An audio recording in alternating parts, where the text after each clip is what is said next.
Soul Blazer, which may actually be the shortest run ever shown in Marathon on this channel.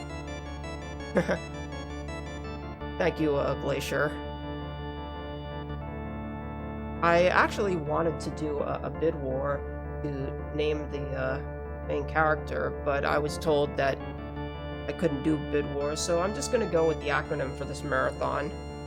In a Series PB attempt, I would actually use a one-character letter name, because just like a lot of older NES games, text moves faster the shorter a name is. But anyways, for this game, time actually starts the moment that I take control of the main character, so I'll just give a countdown and I'll start moving. 5, 4, 3, 2, 1, go.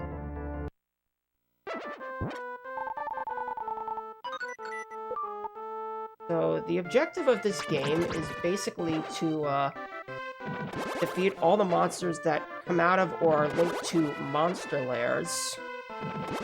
And then once all those monsters are defeated, I can seal a lair, and sealing a lair can do one of 5 things.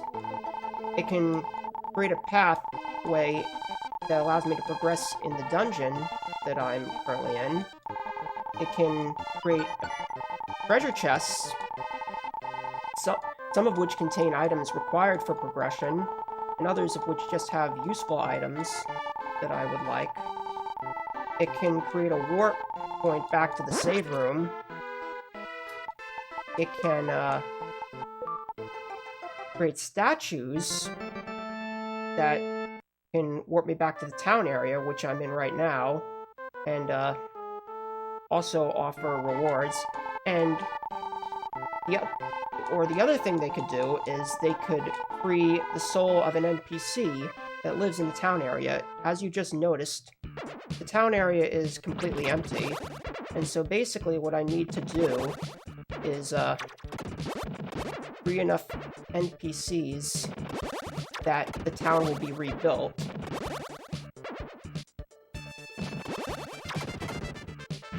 Because as I free NPCs, like certain areas in the town are rebuilt and become accessible. I need to free enough of the town's civilians and rebuild enough of the town that I can make it to the boss lair. And by defeating the boss and sealing that lair, I can free the guardian of the village, which will give me a stone that allows me to progress to the next world map. This lair I'm sealing here is actually entirely optional, but since this is a marathon, I'm doing this for marathon safety, because sealing this monster lair unlocks a shop that will allow me to get a free herb if I need to. Herbs are items which, when equipped, will fully heal you if your HP drops to 0. And while I should get all the herbs I need from chests in this run, sometimes things can go wrong, and there are certain parts where I actually really need herbs, so it's nice to have that shop as a backup, because I can actually only hold 1 herb at a time. I'm gonna pick up a Dream Rod here, which is one of the necessary items I'll be using in a bit.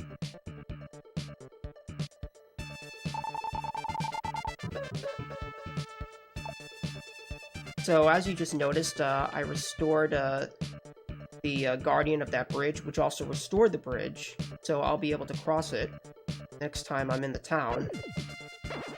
Also, every time you restore an NPC in the town area, you gain a little bit of health back. That's pretty nice. Just moving like this, because enemies will only spawn if the lair is on screen. And that's just a quick way to get a lot of the enemies to appear here.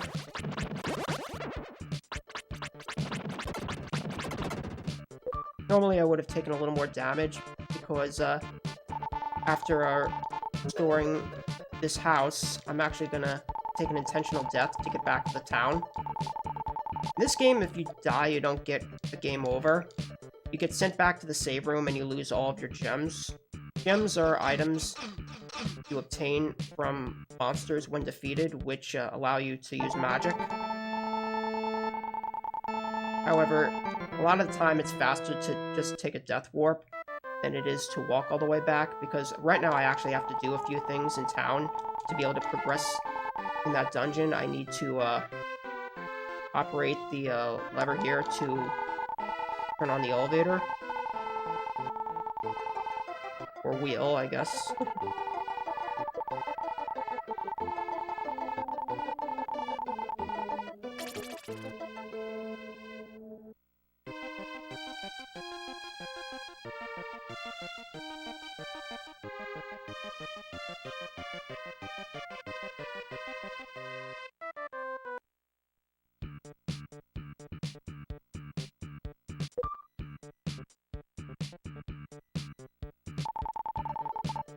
Some of the layers I'm releasing are for NPCs that will literally just rebuild certain parts of the map that I need to get through in order to get to certain NPCs required for progression.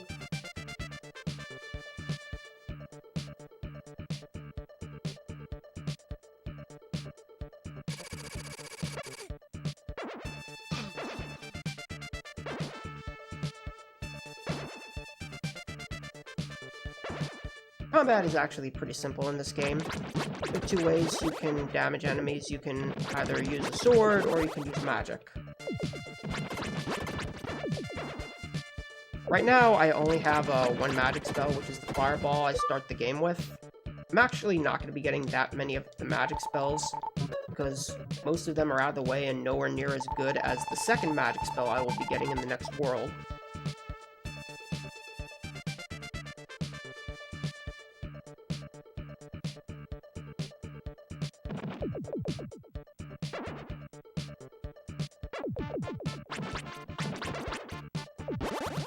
So, depending on the enemy, some enemies will actually move directly dependent on where you're standing when they spawn, while other enemies are just RNG. Usually there's like a safe spot I can stand for just about all enemies that are manipulative, and for some that are RNG, although ones that are RNG sometimes can just pop up in a spot I don't have time to prepare for.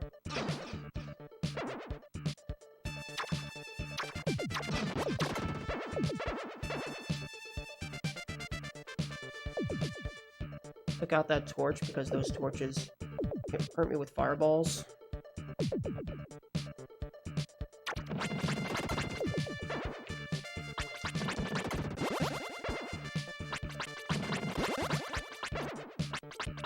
Hi, ghouls. How's it going?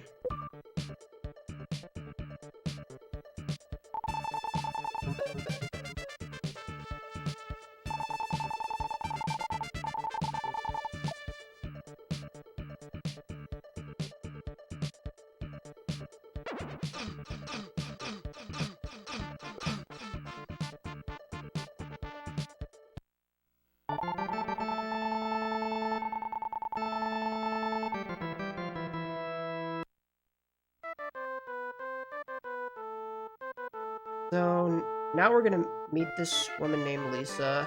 I'm gonna use the dream rod that I picked up in the dungeon to invade her dreams, just so I can unlock this one lair that is required in order to get the paintbrush needed to get inside Theo's painting, which is where the boss is. So I literally have to make one more trip into that underground area just so I can get the brush. Kind of annoying.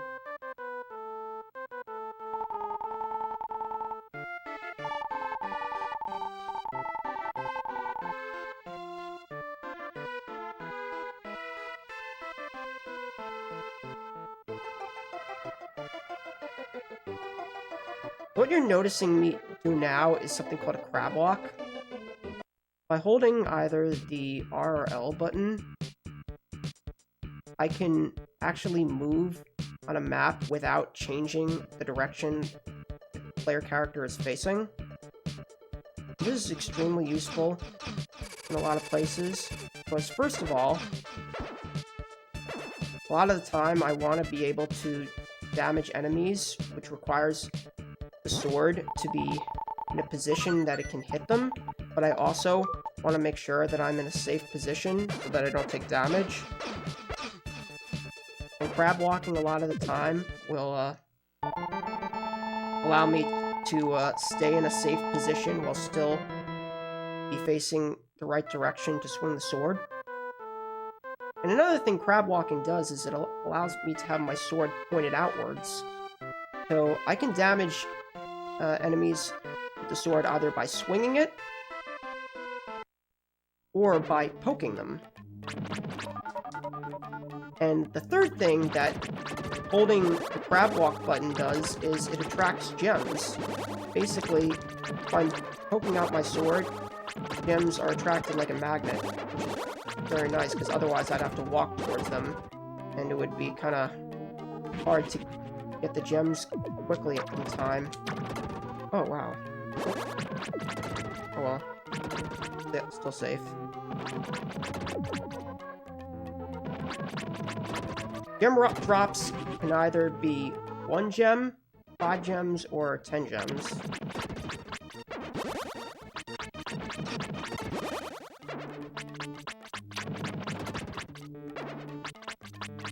But as you can see, right there, I was in a safe spot. Some enemies, if you're standing like 1 tile next to the lair, they literally will not move, as long as you don't move from that tile. So it's very easy to just swing at them and kill.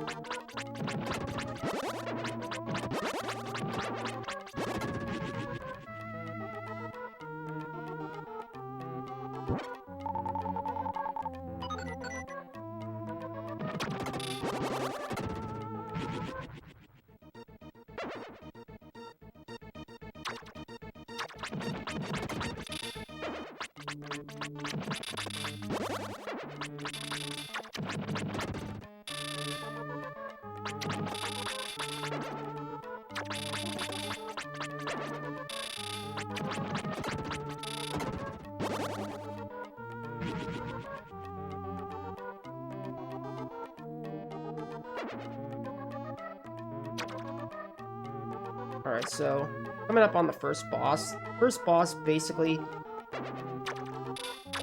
Oh well. Couldn't get the torches. They're not required, but they give me a little extra experience. I should still get a level up before the boss. Oh, and when I level up, my HP is filled to full. So it's kind of important that I level up at certain times, like before this fight, because I'm just going to be taking damage while I attempt to poke this boss to death on a conveyor belt. And while I do have this medical herb, very important I be at full health and that I don't take more damage than I need to. I don't want to get too close to the boss, otherwise it'll swing at me. Oh, wow! I went too close. Oh, well. Well, this is why I opened up that herb lair.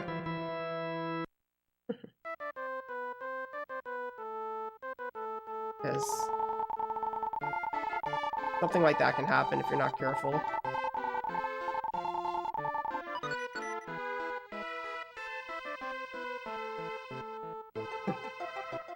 Then now I have to walk all the way back. And also, I have to re-equip the brush. This time, I'm actually gonna make a shortcut since I have more HP.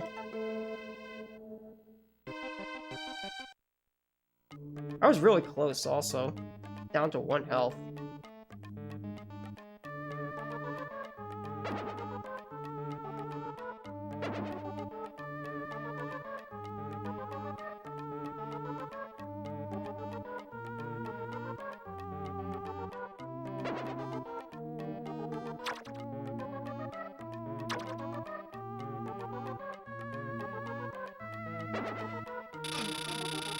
Come on, get in there.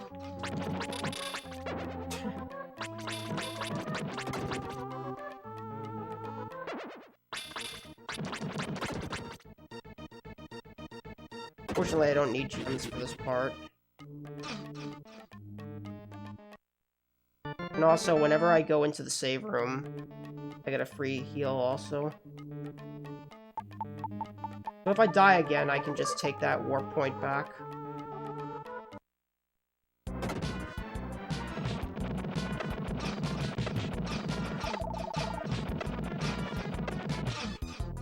Yeah, I took too much damage there. That's why I make the warp point, but I still gotta get the herb, unfortunately. Got too close.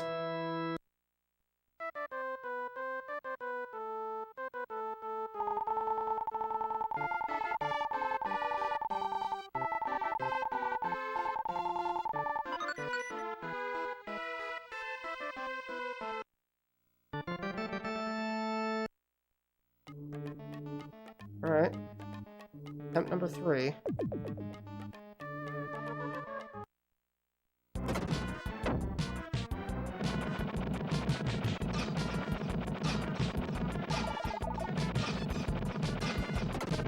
Got it. There's pretty much no room for error on that fight.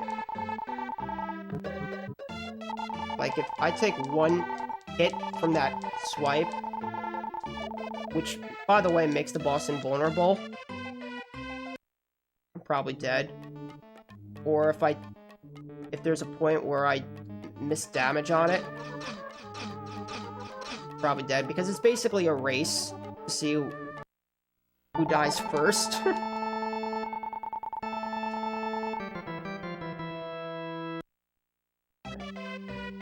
Now that I've defeated the first boss, I'm actually going to talk to the guardian of this village, who's going to give me the stone necessary to get to the next area.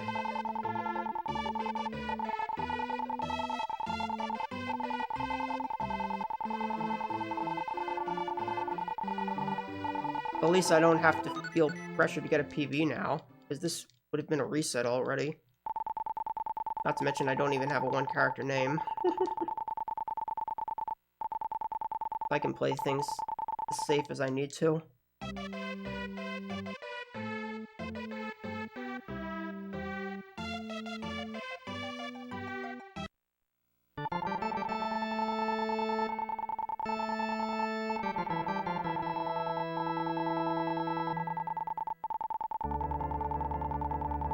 It is possible to beat that boss without an herb, but it is pretty difficult because I have to play the fight completely differently in order to dodge the fireballs.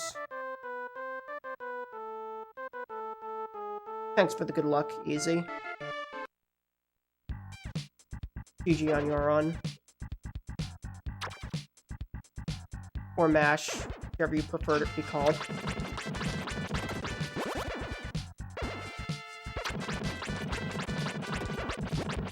So now we're in the second area, Greenwood. This honestly is probably the hardest area for me. Because there are a lot of things that can damage you if you're not careful. And there are some enemies that are just completely random, like this one right here. So the movements of that, like, plant thing are random. And whenever it shoots out its, vine, it's invulnerable to damage.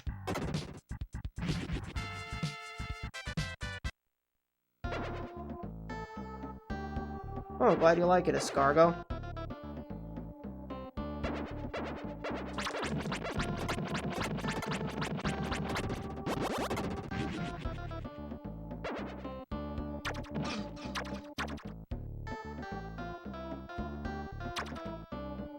Like, right now, I'm already taking 4 damage.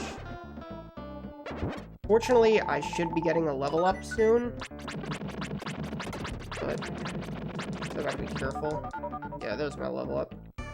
Also got a nice, fat gem drop.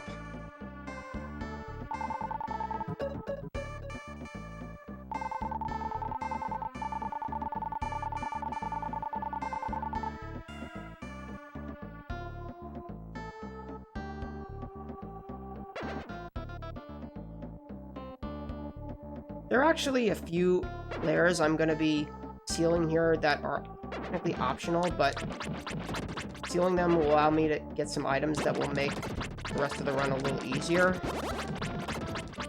For example, one of these layers allows me to get a strength bottle, which is an item that allows me to keep all my gems if I die while having it equipped.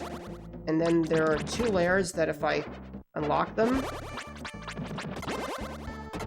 will allow me to get the ice armor, which will make an area that is normally probably the most difficult part of the run considerably safer.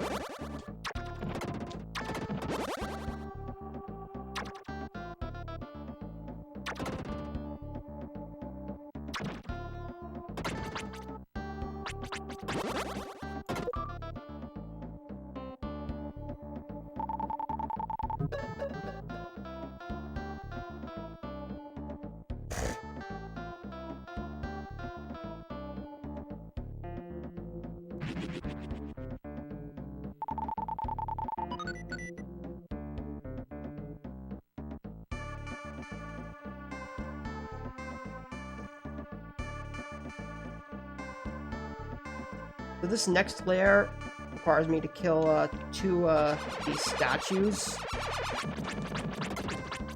This is one of the layers that can get me the ice armor.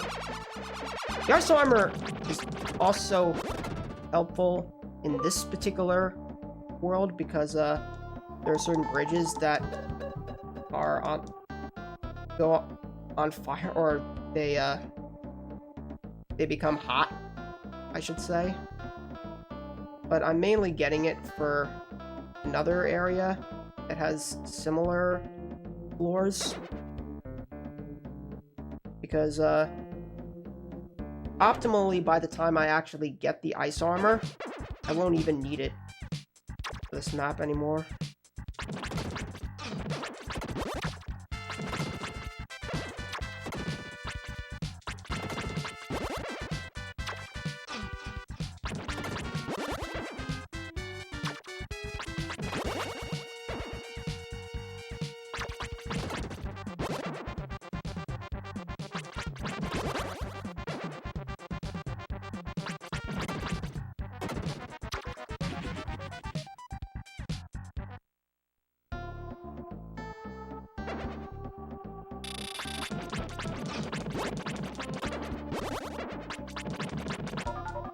There's my level up.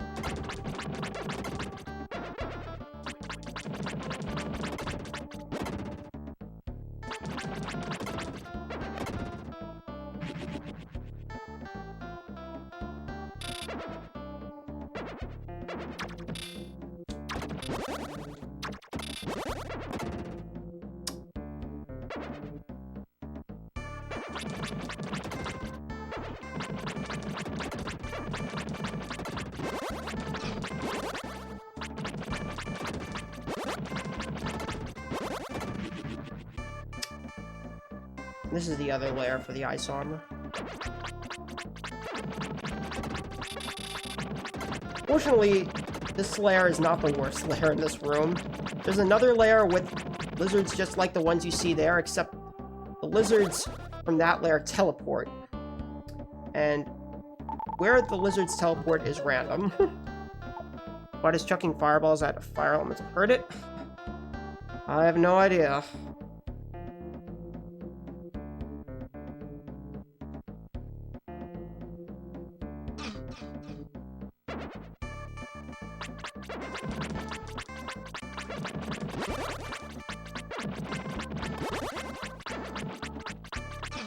Yeah, so like if those lizards want to, they can just teleport exactly where I'm standing. And I don't have much time to react.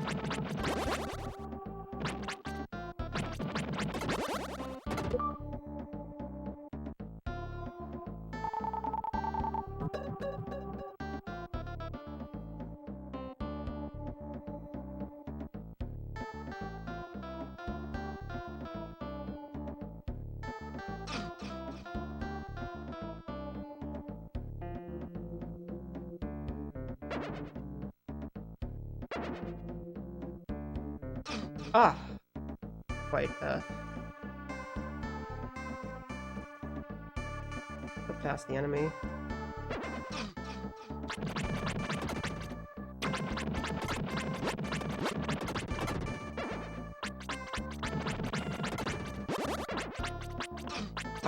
Oh! My position. Probably shouldn't even try that anymore. I'm already in a good position the way I was doing it. So, I just unlocked a statue that's going to give me the light arrow, which is the best magic in the game. Yes, the second magic spell you get is the best one. Go figure. Everything else sucks compared to light arrows. Although light arrows are pretty expensive on gems. They cost 8.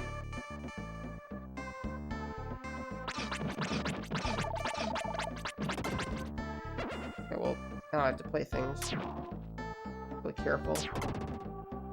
I just lost my herb. I don't think I'm getting another level up before I get out of this room. So, that means I'm gonna have to wait for bridges to, be passable without taking damage.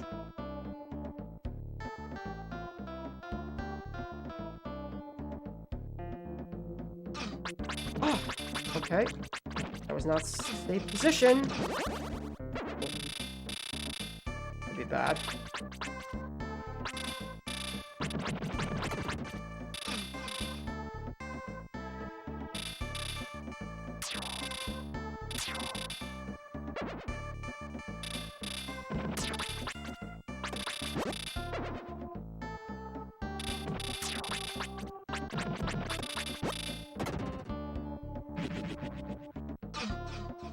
Just gonna take the death there.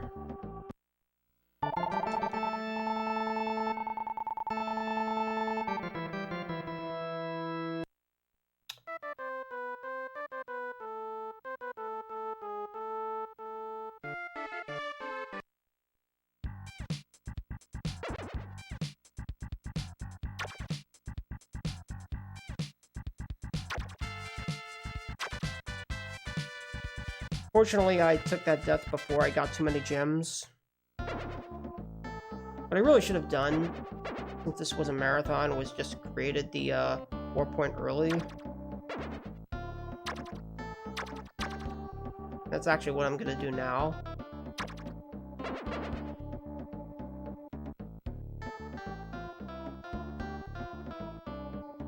Probably should have just gotten the ice armor while I had the chance.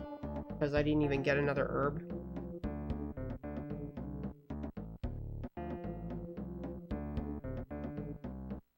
Fortunately, I sealed 2 of the layers already. Oh, that's another thing. When you die, all the layers that are sealed remain sealed. However, if you leave a room without clearing all the monsters out of a layer, and without the layer, like, unlocking, next time you go into that room, all the monsters will be back, including the ones you'd already killed.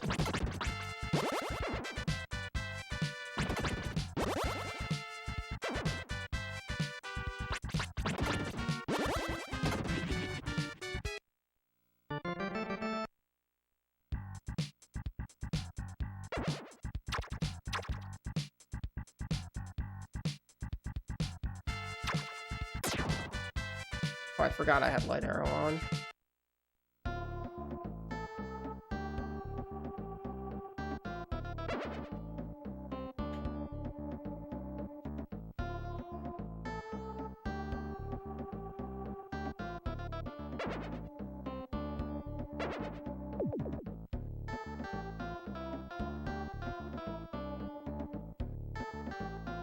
Oh, you enjoy the music, Mash?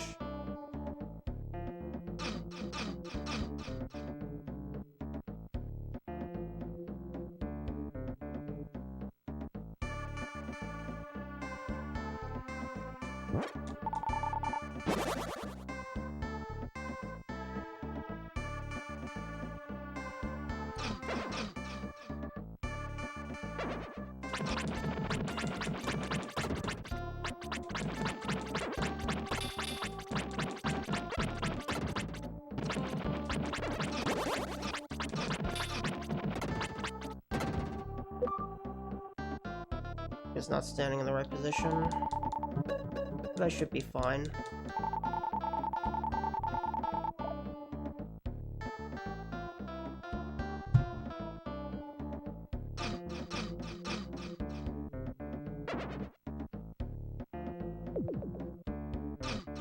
Oh, wow. Oh, maybe not.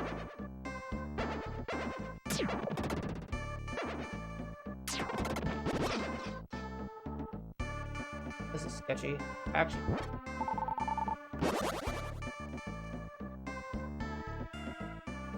Probably should not have done that. I want him down to 1 health.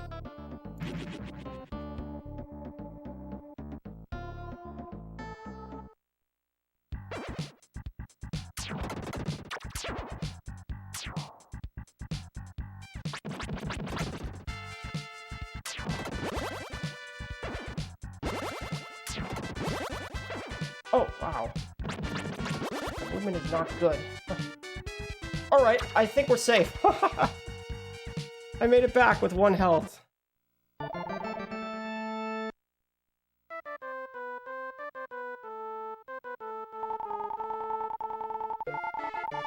So now I'm gonna walk over this crocodile and use the dream rod again.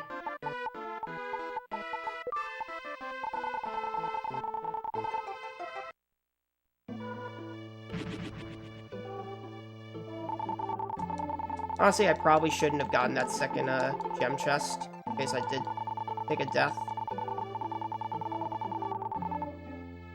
So, that dog is unfortunately dead, but under its remains is an item that I actually need in order to progress through the dungeon. And also I'm going to talk to this thing. I believe this is a guardian soul. What these things do is they can give me certain abilities. The first one I got at the beginning of the run, which gave me the ability to use magic, and this one is going to give me the ability to see in the last room of the dungeon here, which otherwise would be pitch black. And now I'm going to go get that ice armor that I probably should have just gotten the last time I was here.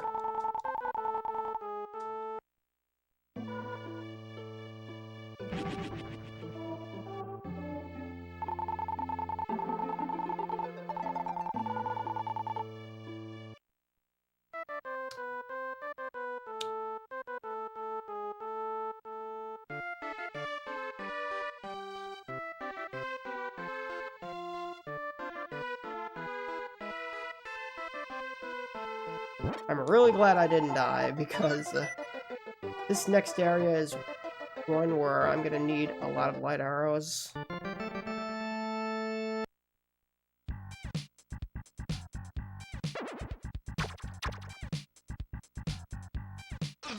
So you'll notice that not all enemies in the dungeons are linked to monster lairs. Some of them will just keep respawning every time you go into the room. There are also some enemies that are linked to a lair, but I can't kill them right now because I don't have the correct sword. That's another thing I didn't mention. I don't actually get a lot of weapon upgrades in this run. The only time I upgrade my sword is when I'm forced to in order to progress through the game, which won't happen until I get to World 4.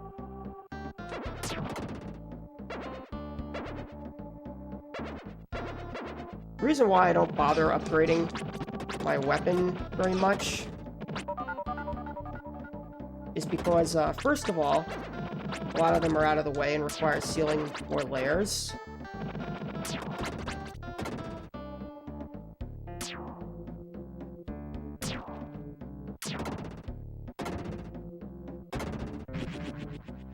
But also, every weapon is tied to a certain level. And if I am not at or above the sword's level, I cannot swing the sword. I can only poke enemies with it. And swinging generally does more damage than poking. While there are certain instances, mainly for bosses, where it's just better to poke. A lot of time, for these types of enemies I want to swing. Not to mention, it's easier to take damage while trying to poke enemies.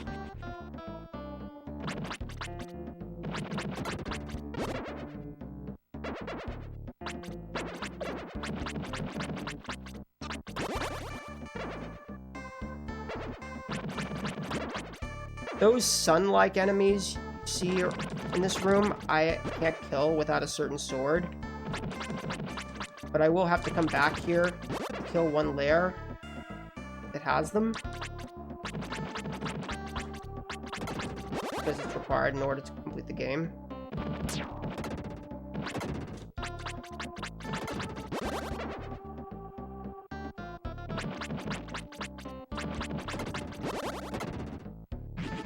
Oh, I've taken a lot of damage.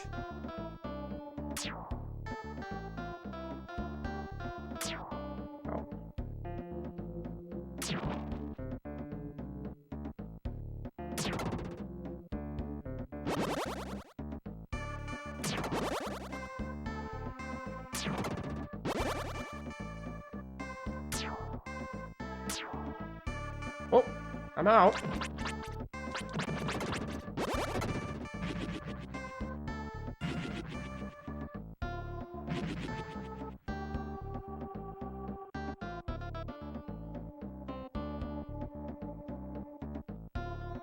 This is that room I was talking about, the one that's pitch black if I don't talk to that thing. Top runners, I believe, actually skipped that Guardian just to save some text boxes, because in this version of the game, text actually moves extremely slow. In the Japanese version, text moves very fast. And not because of the characters, literally just the speed at which text comes out is much faster in that version of the game.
This is the second boss. This fight can be manipulated.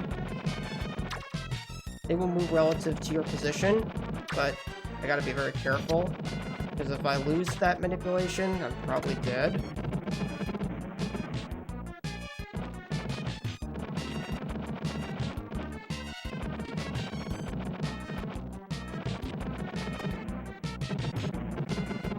Well done.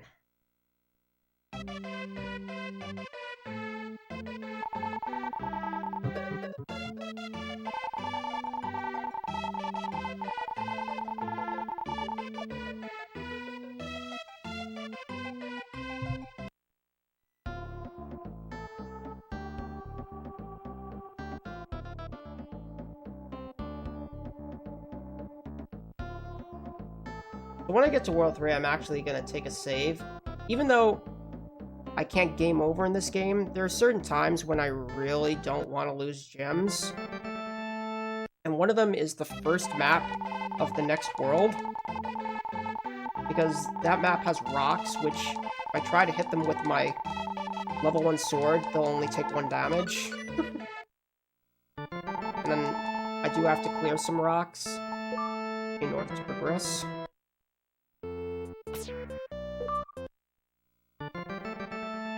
First I have to talk to the statue to unlock the map. Although I only have enough arrows for or enough gems for 2 light arrows.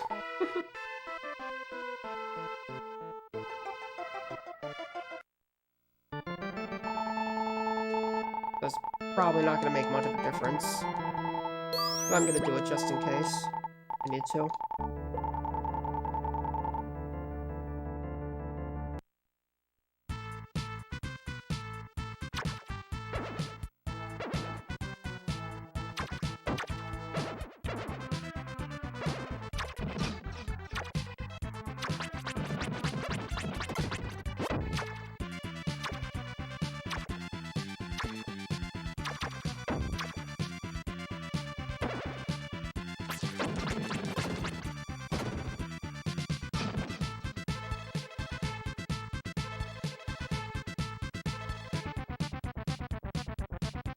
There's a rock layer I could clear to create a shortcut, but I just don't have enough arrows to spend.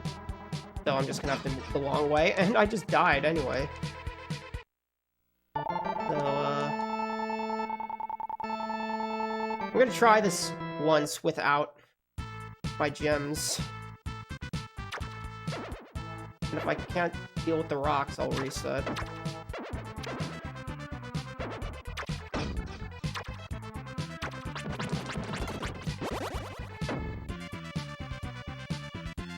I could equip the ice armor that I have right now for just the damage I take.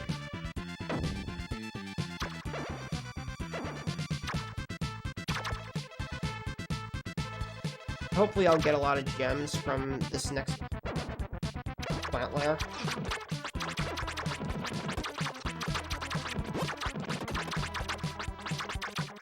Oh, not getting a lot. Already down to 2. Yeah, I'm probably dead.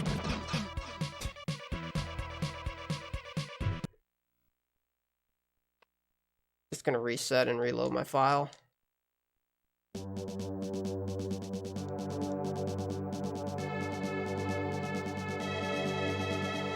Why I made the save.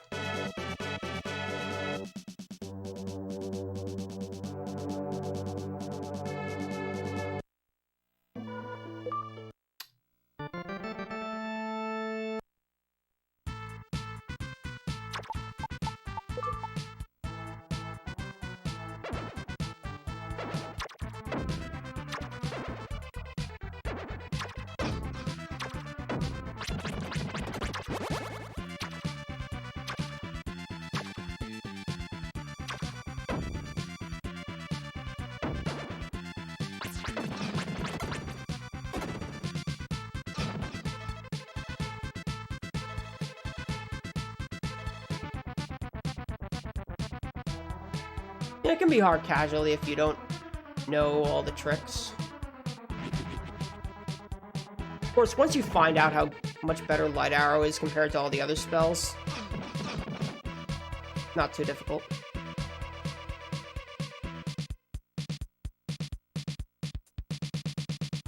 Can't get this rock away from here. I can actually move past it. Okay, got it.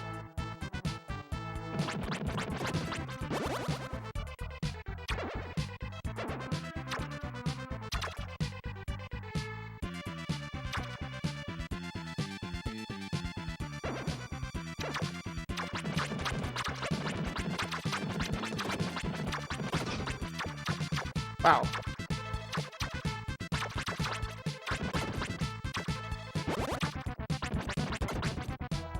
Oh. I'll make sure I get these now without moving. If I can get the rock layer unsealed, that'll be enough. I won't need to reset anymore.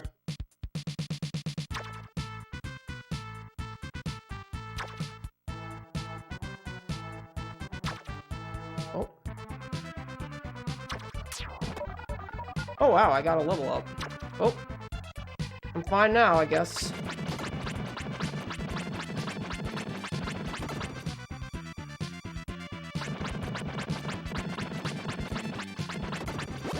Alright.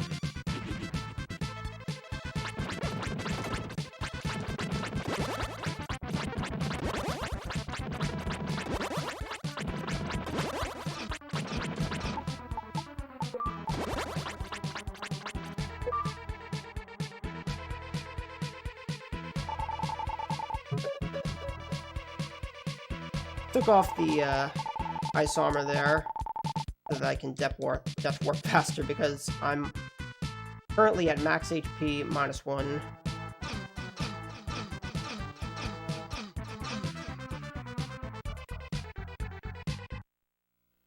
To be honest, I really don't think this game meets the RPG criteria. It feels more like Legend of Zelda, which most don't consider to be an RPG franchise, except for Zelda 2, which had some stat mechanics.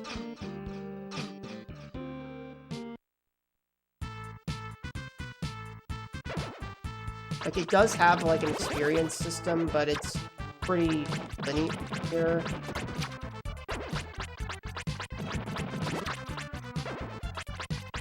Also, you'll notice I took damage going through that ocean map because I don't have a specific armor that protects me there. I'm gonna get that armor from this mermaid that I unlocked. This feels more like an action-adventure game than an action RPG.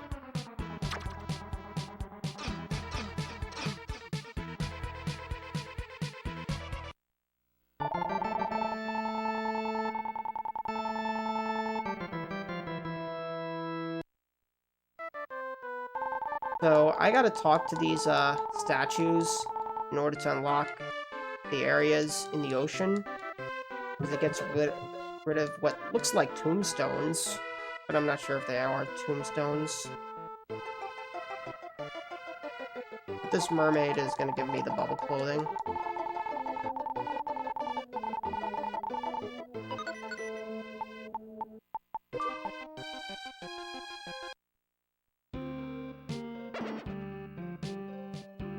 But I'm a speedrunner. I'm supposed to rush.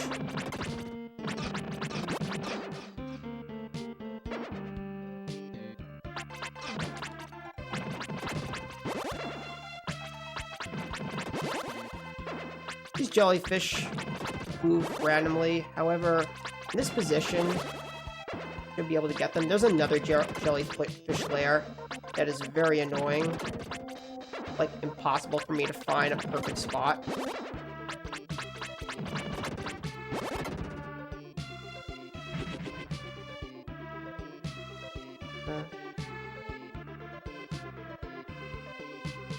Having trouble remembering things.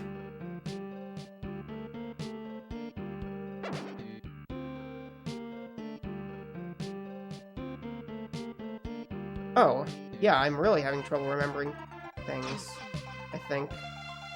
Not supposed to go down there. No, I am! What was I missing? Was I supposed to... Did I miss a layer somewhere? Oh, no, it's up there. Oops!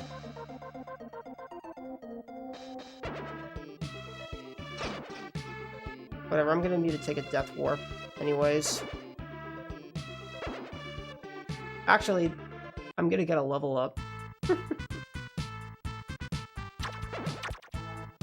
Completely moved past the area.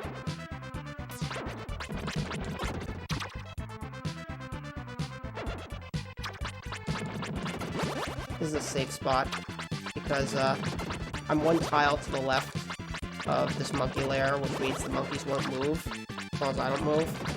And also, I'm safe from that fish shooting bubbles.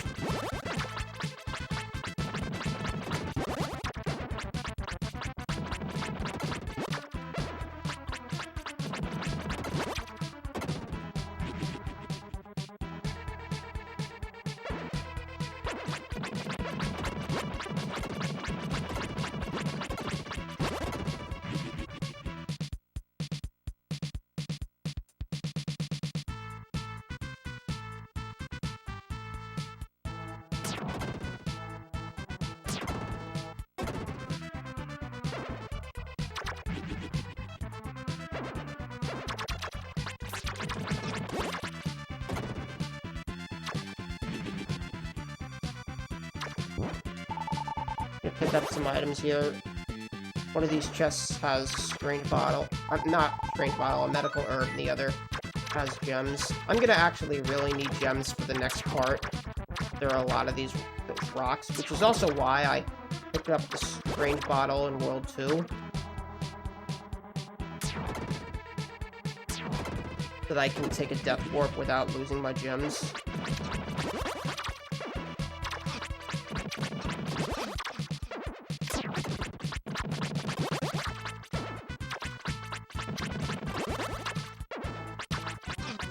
Oh! Not safe there, apparently. Wow, there's my level up.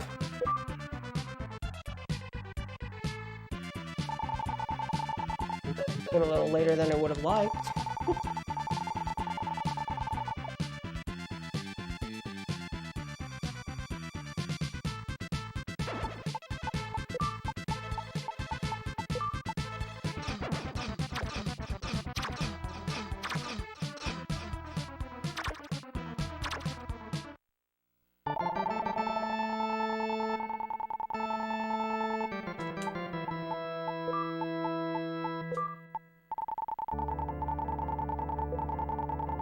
I'm gonna make another save in case things go wrong.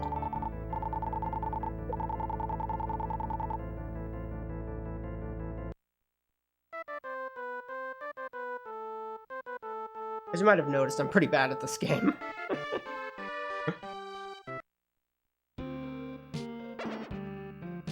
And this game will punish you for being bad.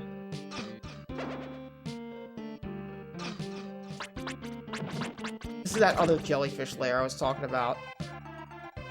Really annoying. Like, that first jellyfish, since it'll usually pop up on screen unless you take the top path. If it comes out on screen, it just follows you. Enemies, that's another thing. Enemies can follow you off screen. They can't spawn off screen, but they can chase you off screen.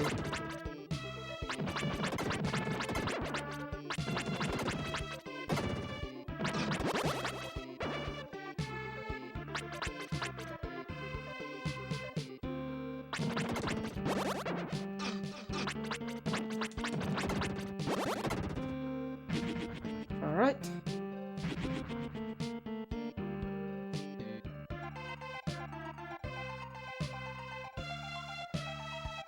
Oh, wow. See, I really am bad at this game. I forgot to talk to the statue. Good thing I made this shortcut, huh?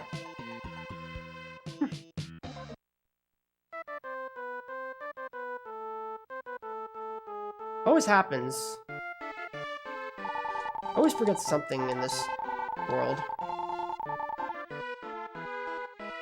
Sometimes I unlock a lair, but I don't seal it. Sometimes I forget the Thunder Ring, which is an accessory I will be picking up shortly. And sometimes I just forget to talk to one of the statues.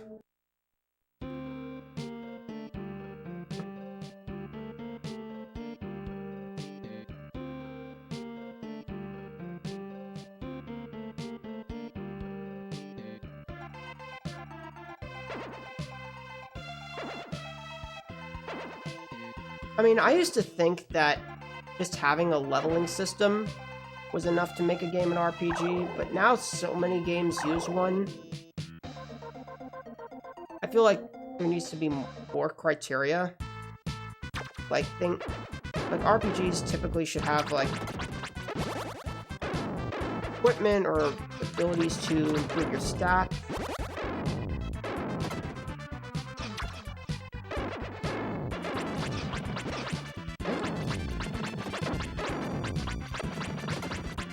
Often RPGs have shops and items that you can purchase from those shops. There's a lot of different criteria. And some people feel that every RPG should have, like, a real story, but there are some RPGs that just have no story at all.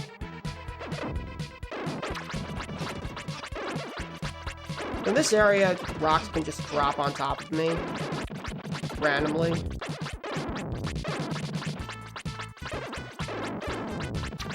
One of the layers that I need to seal here is actually a pool of lava, which even if I equip the ice armor, I'll still take damage on. Why I really need a medical herb. What you're supposed to do here is actually get a certain item from one of the chests in the town area, which you can drop somewhere here on this map, and it melts all the lava.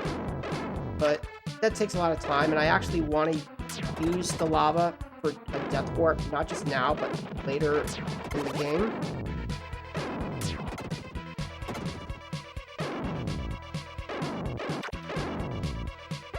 One of the reasons why it's so important for me to have gems here is to kill not just the rocks, but some of the enemies. Okay. Did I miss something? Oh yeah, there on the bottom.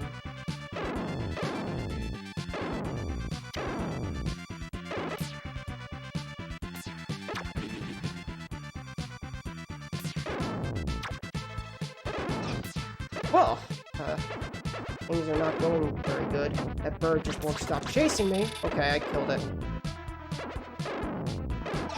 Oh no! Oh, that's not good.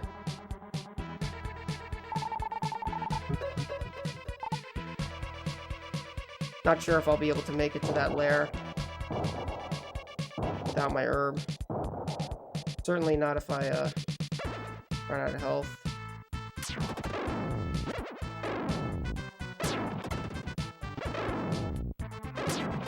Fortunately, I've done enough. Oh, well, I'm probably not making it now.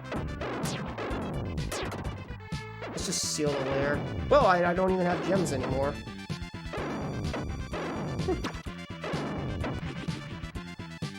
So now what I have to do is basically wait for this thing to come over here. Alright, well, I sealed the lair at least. Wow, I made it!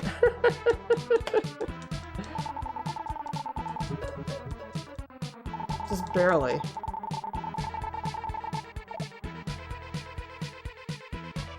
Hope I didn't miss any other lairs. Okay. I did get the one with the dolphin.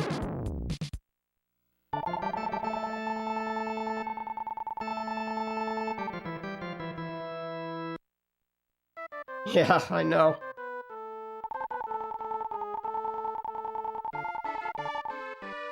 And this is the part where I have to not forget to get the Thunder Ring.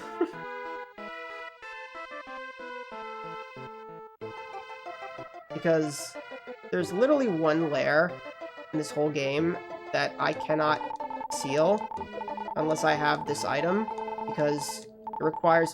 Oh, I overmashed. It requires killing enemies that I can't defeat with a sword or magic. I have to basically make the enemies move into this lightning rod or whatever, and have the Thunder Ring equipped, which will destroy all the enemies.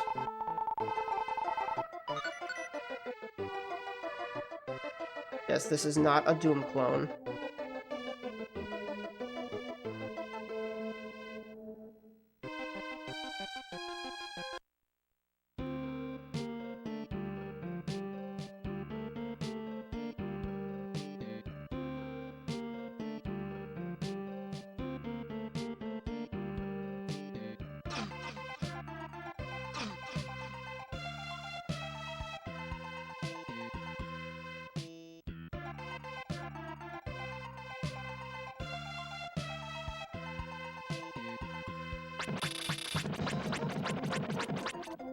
You can only damage those things when they're out of their shell.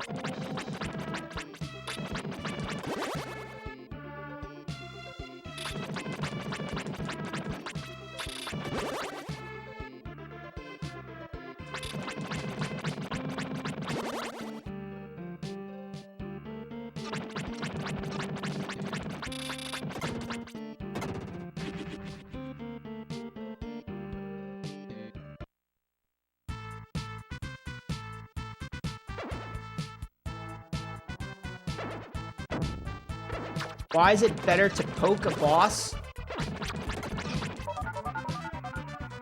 Yet with normal enemies, it's better to slash because bosses.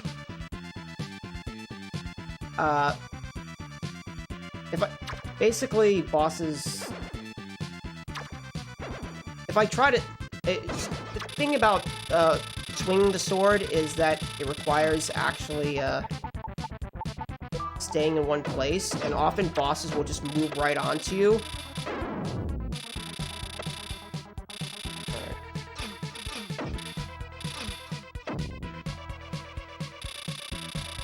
Okay, I don't know why not.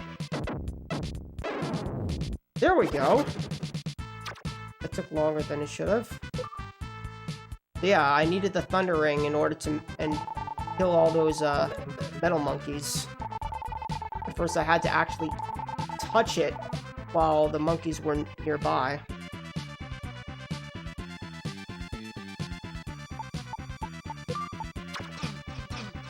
But basically, if I try swinging at a boss normally, it'll just move, like, right on top of me, and they have such big hitboxes that I'll usually just get destroyed. Plus, a lot of them follow a pattern, so much easier to rely on poking. And for some bosses, I have no choice but to poke, because I'm going to be using a weapon that is at a level above my own. But I haven't gotten to that point yet. This next boss, however, I am going to be doing a little bit of swinging.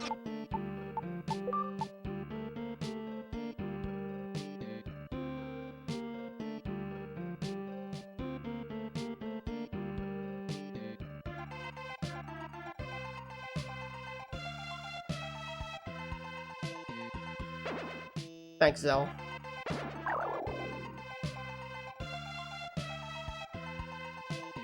So here I'm going to pick up the Power Bracelet, which is the second best accessory in the game. It will double all of my attack damage.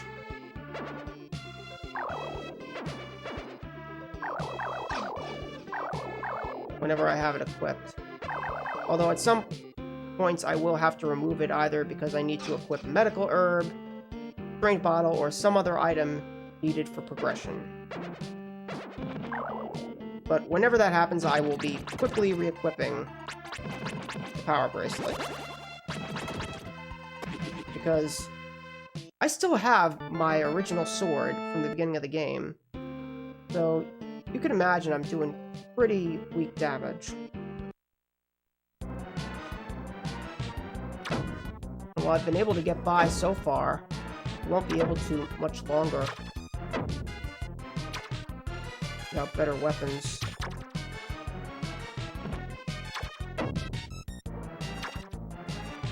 So for this boss, I want to take out one of the hands. Well, okay. Let's try that again. I was not in a good spot, apparently. Plus, I guess I took too much damage on the way up. Fortunately, I don't need gems at the moment. There will be opportunity to get more in the next area.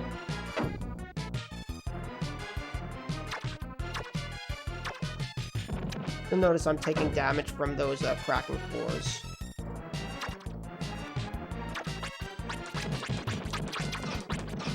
Wow. I still have my armor on, right? Yeah. I must be just standing in a bad spot. Yeah, I still have my bubble armor.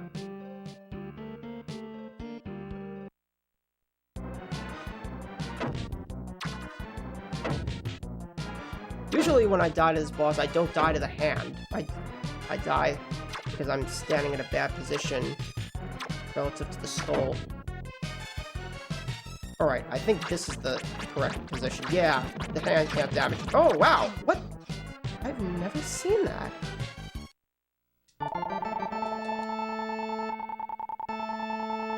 Alright.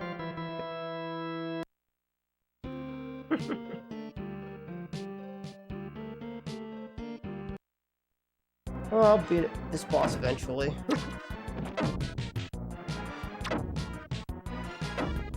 Don't mind me, this is just a casual playthrough.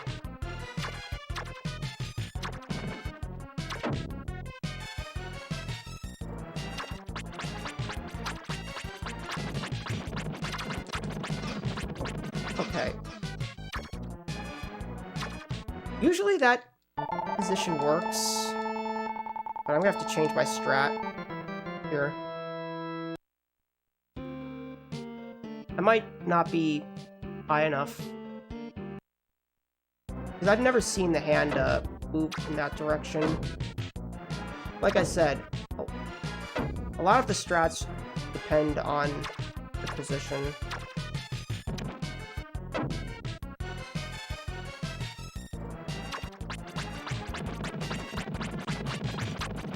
Well, safe now, I guess. Wow, why did that hand come down there? Okay.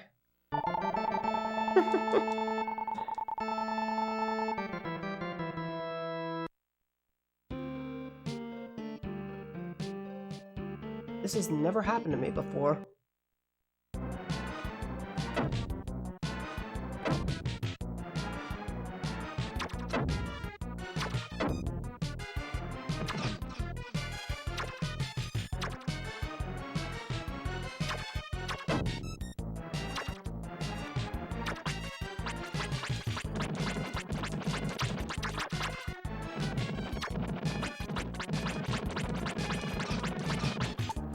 Oh! I didn't equip the power bracelet. Oh.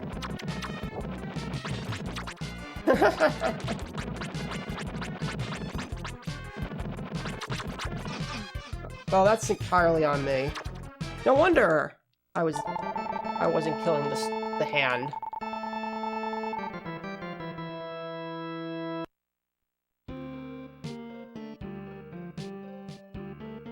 I forgot to equip the power bracelet. See? That is why the power bracelet is so important.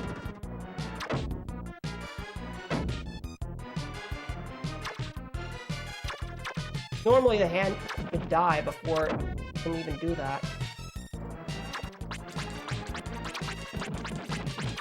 Yep, hand's already dead.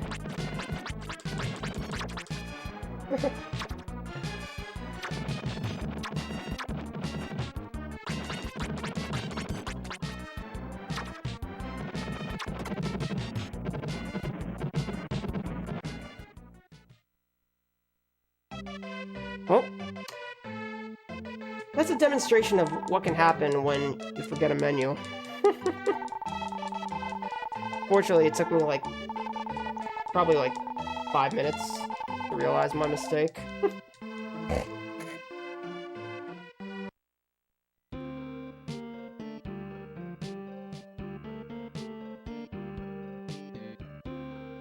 Well, chalk that up for the number of things I've forgotten in this world. Along with forgetting how to exit this ship.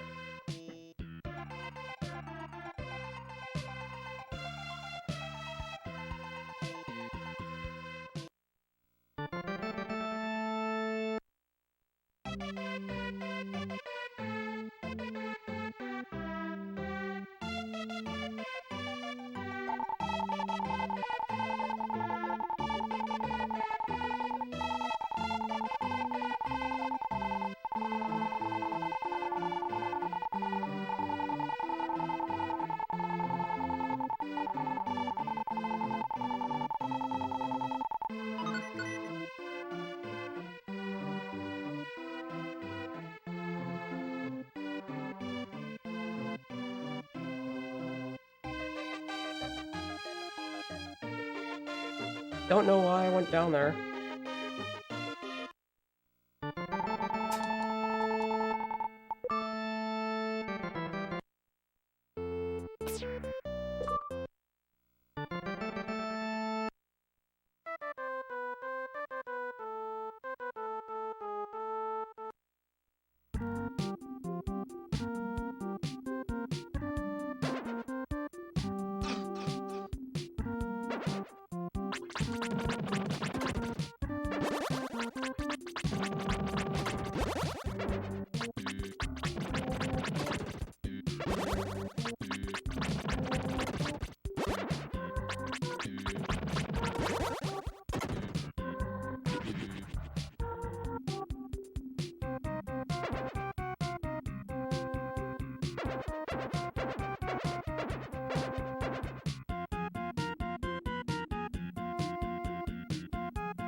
So, in one of these chests is actually the magic armor, which will cut the amount of gems that I need to use for magic in half.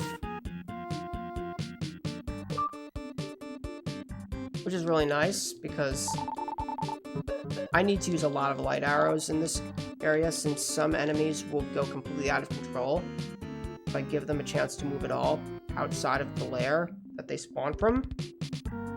So I want to shoot them with light arrows from a distance.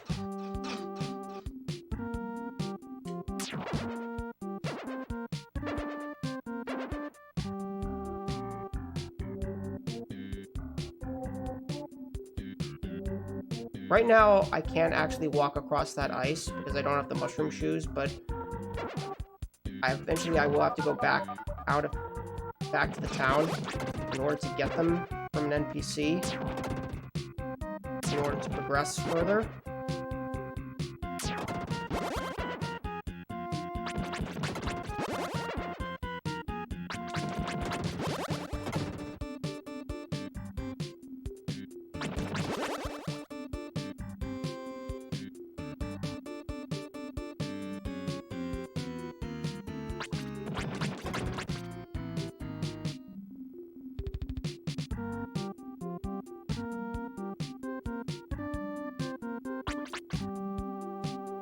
Wow, that's what I was missing.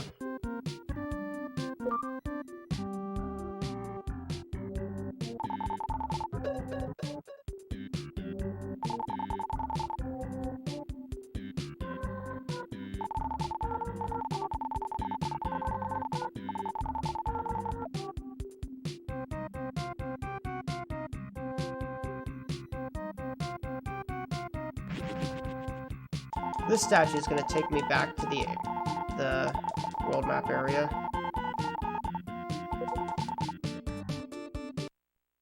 It's nice because I can't really take a death warp in this world. Gems are just too important.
Man, I hate how to clear some layers, I have to be, like, tile perfect when standing on them.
So these wizard enemies are the enemies I was talking about. The ones where if I move too close to them, they're gonna go crazy. And, well, I just ran out of gems. Because I, again, forgot to do something. Forgot to equip my magic armor. Well, things are gonna be fun now.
In the Japanese version of this game, this boss actually was female. Or at least looked more female. But they censored this boss.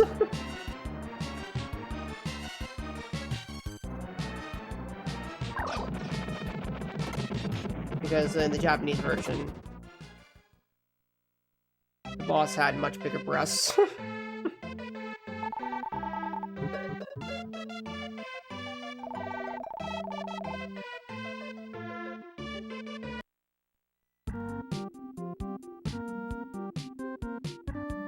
Now, because I forgot to equip the magic armor, I had to do a lot of that pretty differently. And I may not actually have enough gems to do all of this right now. If not, I'll have to come back later. Which is not a problem, because I don't actually need to technically have all these layers cleared until the very end. What is that boss's name? Poseidon, I think? Yeah, I don't have enough. Alright, guess I'm just gonna take a death bomb. Maybe I could take... Right, now. Climbs. For a few extra.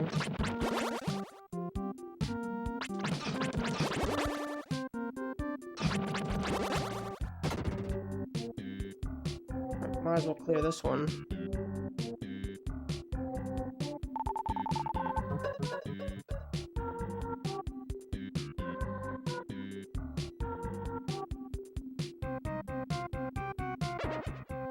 Might actually be able to just make a warp point here. Might have just enough. Clear that layer. Not quite.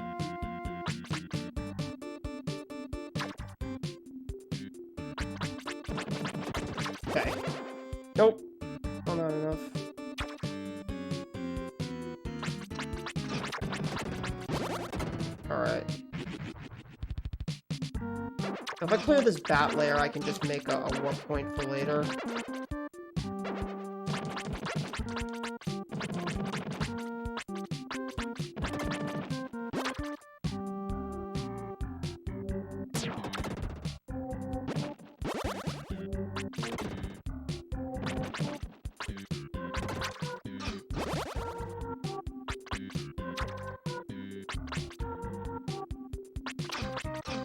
Uh-oh.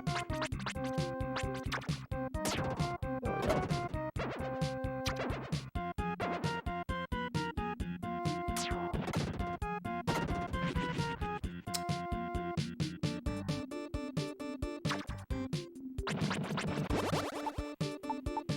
Oh no, could I do this? Pretty hard.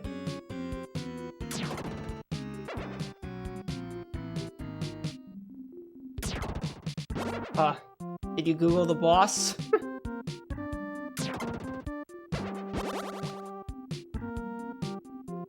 Yeah, that was not gonna get by Nintendo in 1992.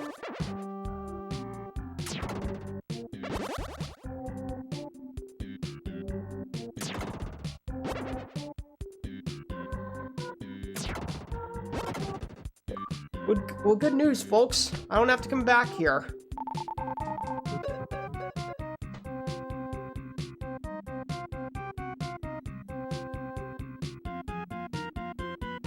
Somehow I got enough gems to finish the layers.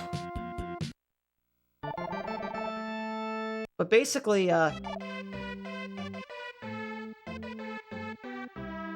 when I beat the boss, I didn't actually free the... I think I'm going the right way. When I beat the boss here, I didn't actually free the Guardian, which is the snail. I freed the king, who actually summons the final boss. But I had to free those dancing grandmas in order for him to call the final boss at the end of the game.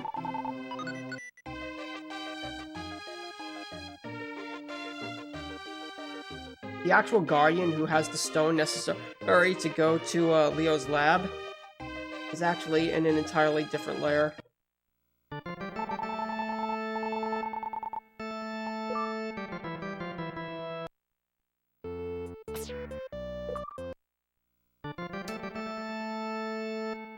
I'm just gonna make a save.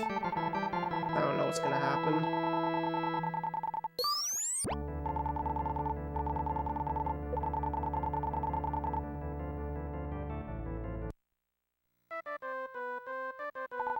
This is one of the hardest areas in the run, because most of the enemies in Leo's lab can only be killed with the Zantetsu sword, but I'm way below the required level to swing that.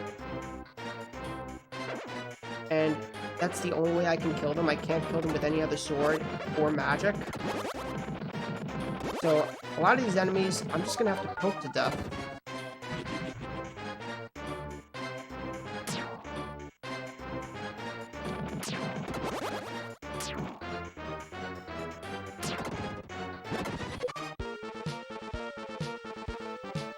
Oh, not gonna be a lot of commentary here, because I really need to concentrate.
This area is also the reason that I got the ice armor earlier.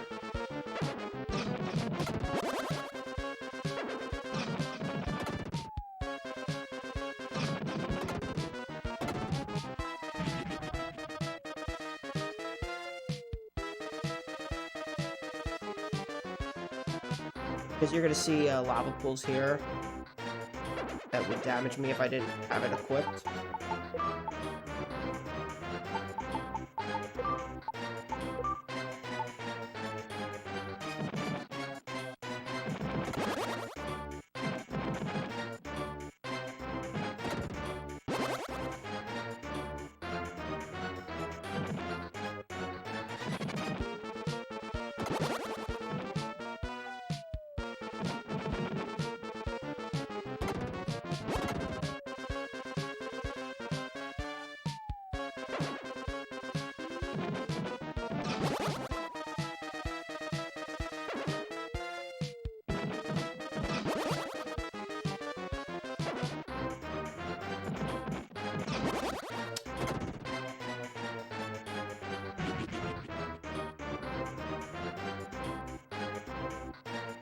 Hi, Thanamar.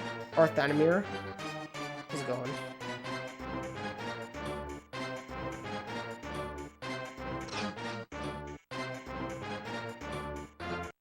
Did I still have the ice armor on?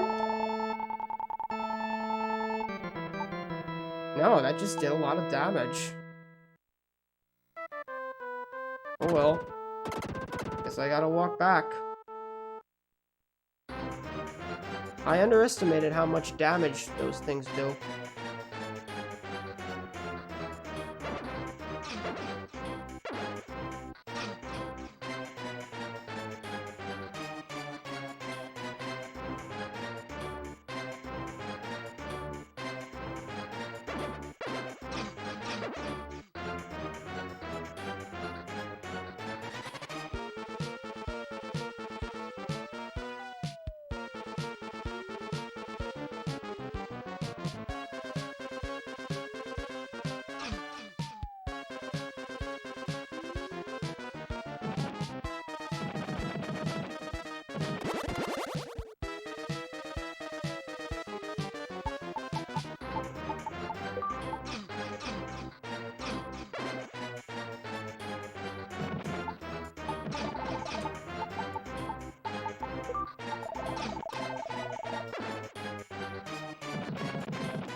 Thank you for the good luck, Country Fried Chocobo.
So now I'm at level 16, which means I can finally swing with the Zantetsu sword, so this part of Leo's lab will be much easier. Also gonna pick up this armor, which is technically optional, but it would be very dangerous not to pick it up and equip it. This time, I'm gonna remember...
So I got another weapon upgrade here, the Spirit Sword, which allows me to kill spirit enemies, but just like the Zantetsu Sword in the previous world, I'm still not high enough level to swing it. So that's why I'm just kind of standing there and waiting for it to poke those spirits to death. Because if I stand in a specific spot, the spirits won't actually come on top of me, they'll just go around me.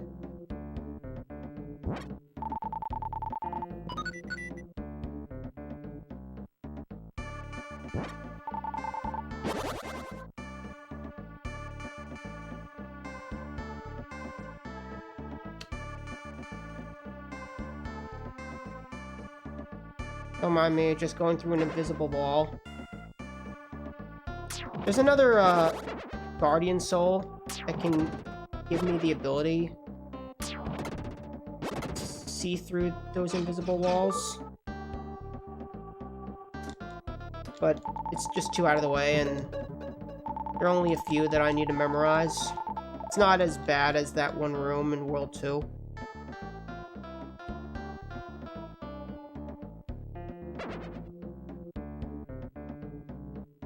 Also, by, like, holding a direction on the D-pad while pointing in the direction of a wall I can't move, I can actually move the magic ball farther out to get a better aim on certain enemies without getting too close to them.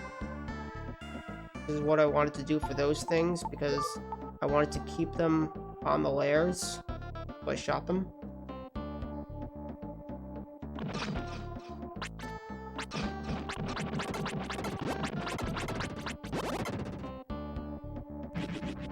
Sometimes I switch back to the Zantetsu sword when I can actually kill an enemy with it, so that I can swing rather than poke.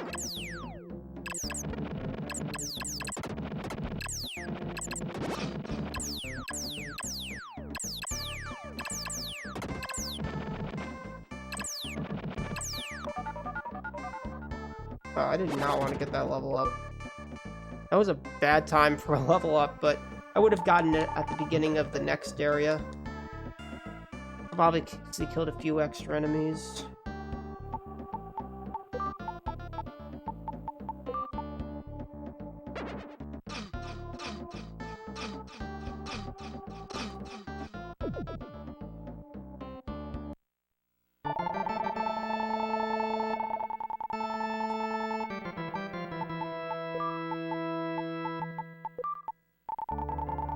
Quite a bit of menuing, actually, in this world. Because there are a number of key items I have to give to a few NPCs in order to progress. So, like, I have to give this harp string to this music player so that one of the guards will move out of the way and allow me to pick up a card, which is needed in order to get into the left tower.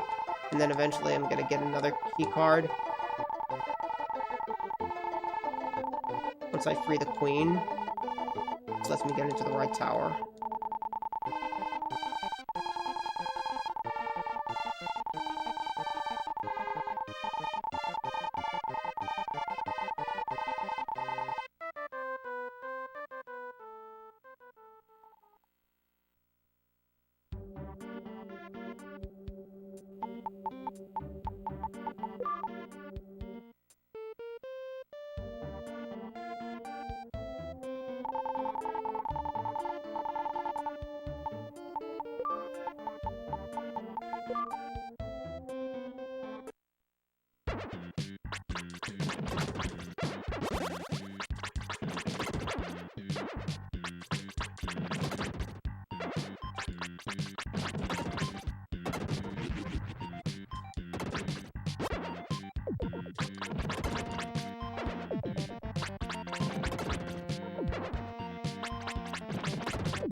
Those are chess knights. They always move in an L shape, just like knights in chess. And they're invulnerable whenever they shoot out their spikes.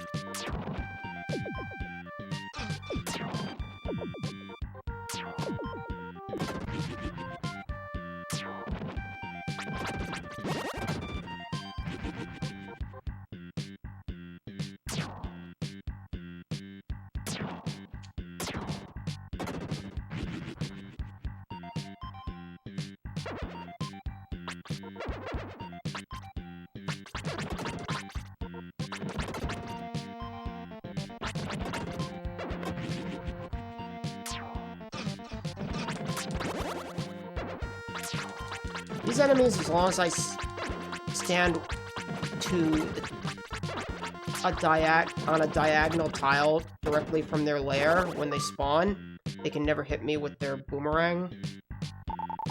Like, so either the top right, the top left, the bottom right, or the bottom left.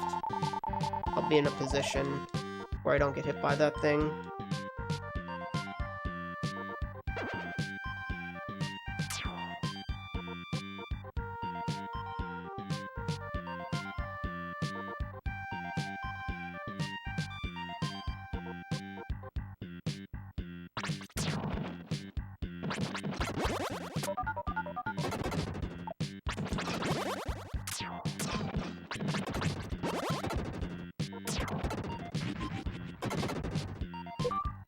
Now, it's actually faster to do the bottom left layer first, because I get less dialogue from Dr. Leo if only one of the soldiers has been restored. Whereas if I restore this layer first, he'll have a lot more dialogue, which is very slow on this version of the game, because as I mentioned, on the US version, for some reason, text moves very slowly.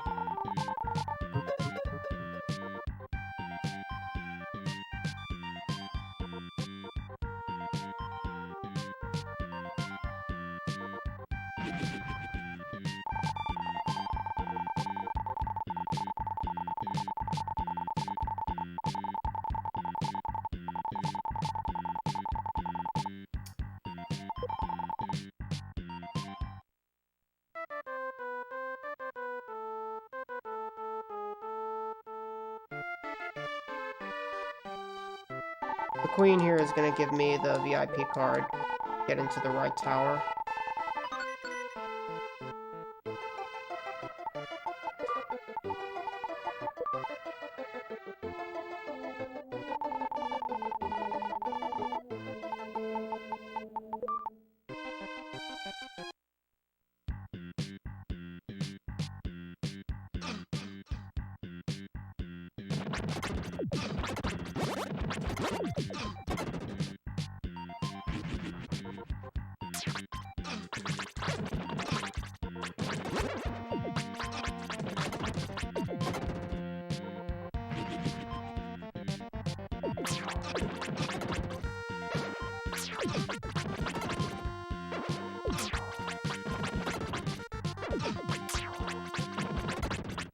Unfortunately, this strat of...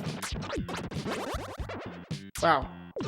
I underestimated how many there were, and I might die before I even have a chance to, Wow, there was only one in that layer.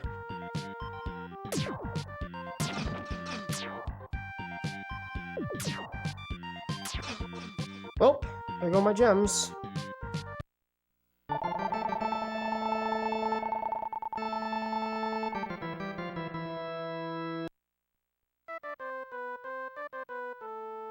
Although this part I can do without him.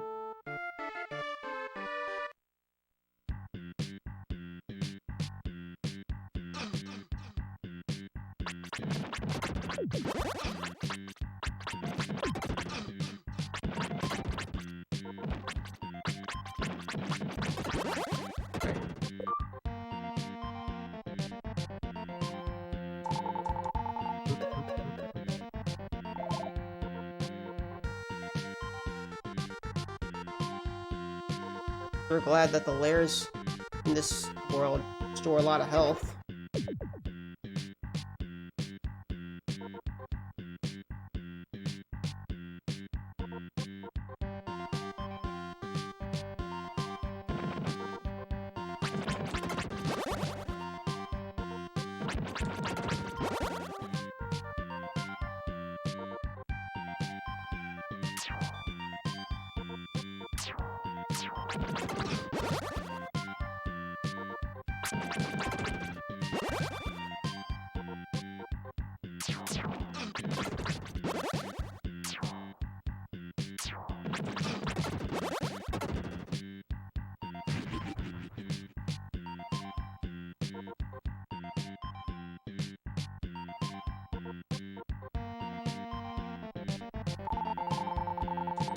So, since this is technically an RPG, I guess there has to be a story.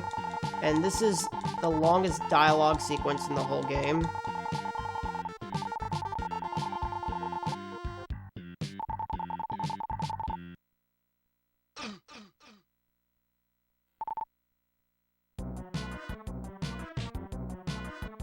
So basically, this queen wants to bargain with Death Toll, who is the evil villain that the king made a deal with. Yes, apparently the king is responsible for everything. And now she's holding, this guy's daughter hostage. Oh, look, it's that girl we woke up in World 1. This is the game just trying to force, like, a romance between Lisa, Leo, who is Leo's daughter, and the main protagonist.